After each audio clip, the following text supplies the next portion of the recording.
안녕하세요, 헌터입니다. 오늘 분석해볼 기업은 네이버입니다.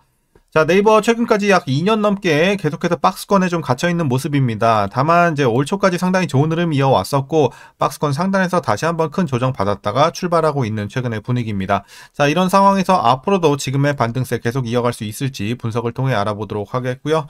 자, 이제 보유자분들 대응이 중요하겠죠. 목표가 설정부터 물려 계신 분들의 대응, 그리고 신규 진입 관점까지 다양한 투자 전략도 함께 알아보도록 하겠습니다. 자, 이어서 수급 상황입니다. 한 달 기준으로 개인은 중립, 외국인 샀고요. 기관이 팔았습니다. 다만 최근에는 어떤 뚜렷한 스탠스를 보이고 있지 않습니다. 개인, 외국인, 기관 모두 중립으로 보시면 될 것 같습니다. 자, 이어서 신용 잔고율입니다. 0.42% 나오고 있고요. 과거와 거의 동일합니다. 안정적인 수치고요. 이어서 공매도 현황입니다. 자, 공매도 비중 최근에 한 자릿수 계속 유지가 되고 있고 아주 낮은 건 아니지만 막 우려할 정도는 아닌 것으로 판단을 하고 있습니다.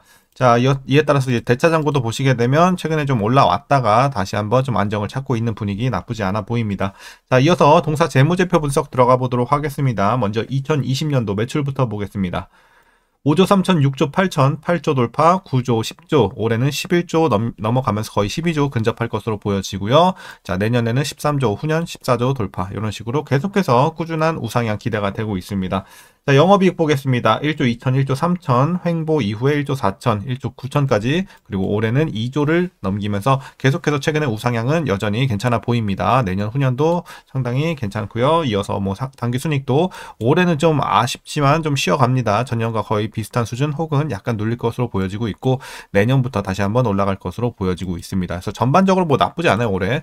자, 그리고 이제 전년 대비 영업이익만 한번 비교해 보도록 하겠습니다. 지난 4분기는 4천에서 5천대 괜찮았고요. 1분기 4,300에서 5천 마찬가지고요. 2분기도 3분기도 4,700에서 5,500, 5,200에서 6천 각각 전년 대비 괜찮은 수준으로 올라갈 것으로 보여지고 있어서 전년 대비해서도 걱정은 없는 상황입니다.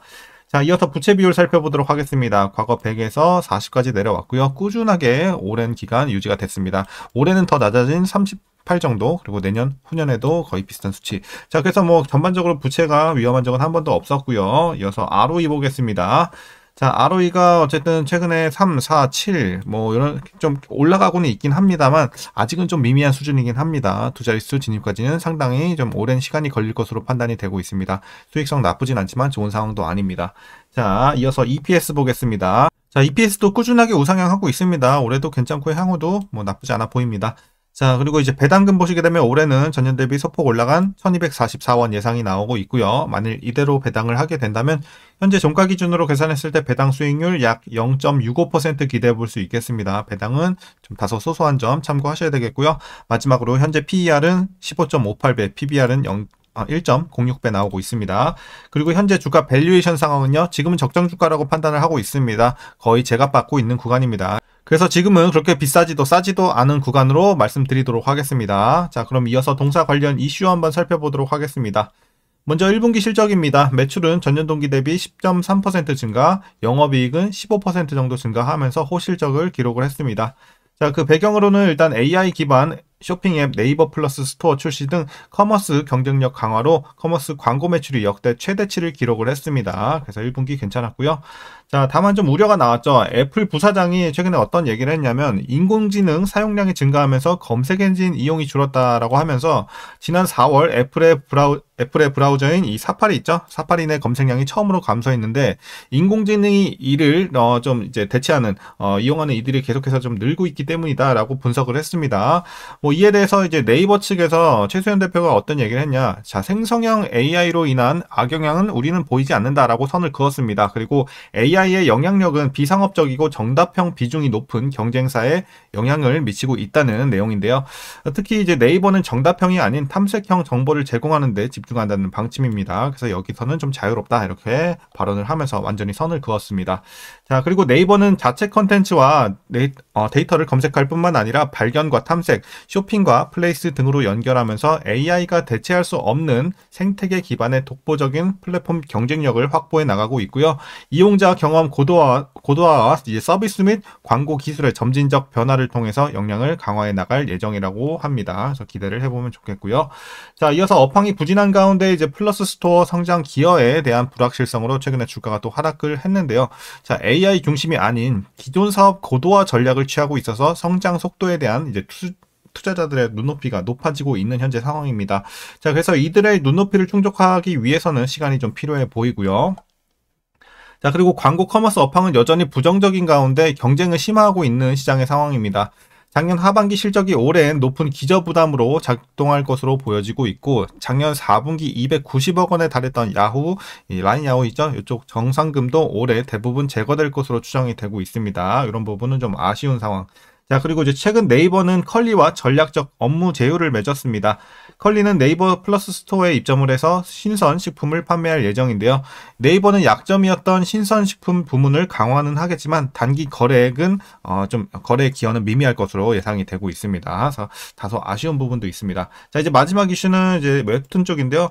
웹툰 사업은 성장률이 둔화하고 있는 현재 상황입니다. 이제 라인 만가는 초과 성과를 달성하고 있는 상황이긴 합니다만 북미, 유럽 시장 개척 없이 밸류에이션 부담이 작동할 것으로 보여지고 있습니다. 그래서 이제 웹툰 쪽도 좀 아쉬운 상황, 이렇게 정리하겠습니다. 최근의 이슈 여기까지고요. 그럼 이제 마지막으로 여러분들 투자 전략 설명드리면서 영상 마무리하도록 하겠습니다. 자, 먼저 신규 진입 관점에서는 반대 의견 드리도록 하겠습니다. 물론 지금 들어가서 부담이 있거나 위험하거나 이러진 않아요. 지금은 조금 근데 애매한 구간이라는 관점에서 반대를 드리는 거예요. 지금 들어오게 뭐 메리트가 큰 구간도 아니고 그렇다고 해서 막 엄청 부담되는 구간도 아니에요. 그래서 제가 막 여러분들이 꼭 들어가셔야겠다 하시면 반대까지는 안 하겠지만 개인적으로는 이제 추천하지 않으면 그냥 반대 의견 드리는 거예요. 자, 그래서 좀 아쉬운 구간이다. 그래서 개인적으로는 뭐 18만 원 언더에서는 뭐 나쁘지 않은 구간이라고 생각합니다. 신규 진입하기에. 하지만 지금은 조금 애매해요. 자, 그런 관점에서 반대 의견 드렸고요. 이어서 보유자분들 대응 전략입니다.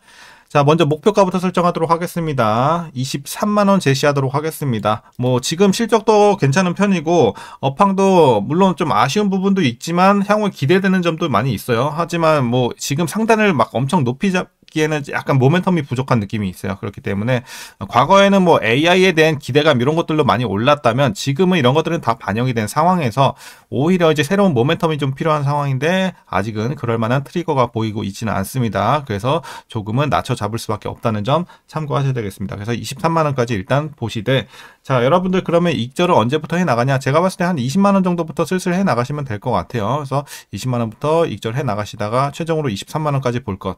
자, 다만 이제 과거에 물려 계신 분들이 좀 문제가 되겠죠.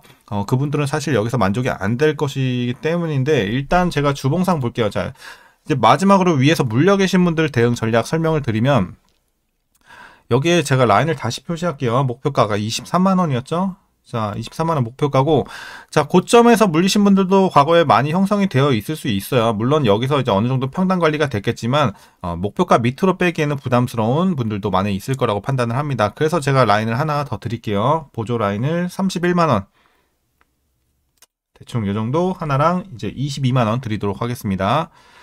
자, 22만원. 자, 그래서 어떻게 대응을 하시냐면 고점에서 물려서 사실 이제 목표 주가 밑으로 빼면 좋은데 여기까지 못 빼겠다 하시는 분들은 31만원 언더로는 무조건 맞춰주시고 가능한 데까지 최대한 내려주시고 보유하시는 전략이 유효하겠고요. 자, 가능하신 분들은 이제 목표 주가 밑으로 빼고 중장기로 좀 대응하시면 되겠습니다. 다만 이제 여러분들 평단이 22만원 요 라인 있죠? 22만원 밑에 이미 위치가 되신 분들은 굳이 물 탈 필요는 없어요. 여기서는 물 타봐야 어차피 얼마 안 내려오면서 여러분들 비중만 커지기 때문에 상당히 비효율적입니다. 그래서 보유만 하시라고 권장 드리도록 하겠습니다. 자, 그럼 오늘 영상 여기까지고요. 오늘도 시청해 주셔서 감사합니다.